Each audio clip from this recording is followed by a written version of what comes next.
Bonjour. Bonjour. Moi c'est Laurence. Moi c'est Samuel. Nous sommes parents de 4 enfants de 4 à 13 ans. Le fait d'être parent a été vraiment un chamboulement dans notre vie. Et le choix de l'IEF s'est très vite imposé à nous dès la première section de maternelle pour notre fille aînée.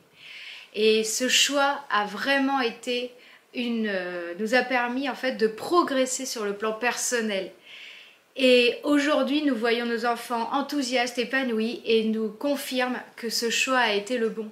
Et donc, quand la loi a été votée en 2022, on a vu tout de suite qu'il y avait un problème.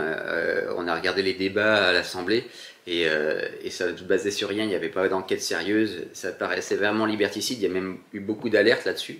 Et on sent bien que la loi est passée en force et ça nous a paru bizarre.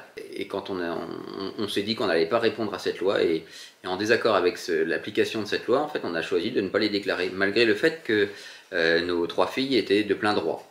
En fait, ça nous paraissait juste parce que depuis quelques années, on essaye de suivre notre cœur plutôt que nos peurs et on s'est dit qu'on allait faire comme ça.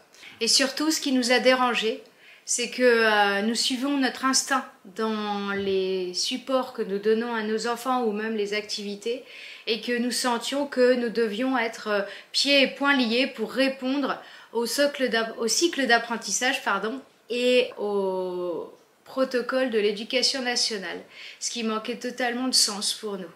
Nous, notre statut, c'est bien le premier éducateur de nos enfants et cette loi, on voit bien qu'elle ne le reconnaît pas, elle ne reconnaît plus ce statut-là qu'on a. Voilà, et donc suite à ce cheminement, on a eu une convocation il y a 1 an à la gendarmerie où on a été entendu, ça s'est très bien passé.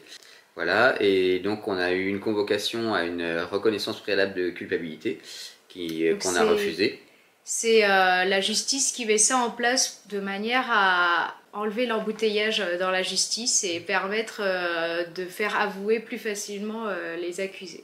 Voilà, et maintenant, en fait, le 28 novembre, on est convoqué à un jugement collégial et c'est là où Laurence va vous expliquer un peu comment on imagine cette journée là. Donc pour ce SCRPC, nous avons fait le choix de le vivre d'une manière festive en famille. On a été au Marais Poitevin, on a été manger au restaurant, etc. Les enfants étaient ravis. Et du coup, pour cette deuxième étape, qui est la collégiale, nous voudrions organiser un événement festif avec toute la communauté IEF. Donc vous pourrez voir les détails de l'organisation sur www.festief.fr. On vous attend donc nombreux le 28 novembre. À bientôt.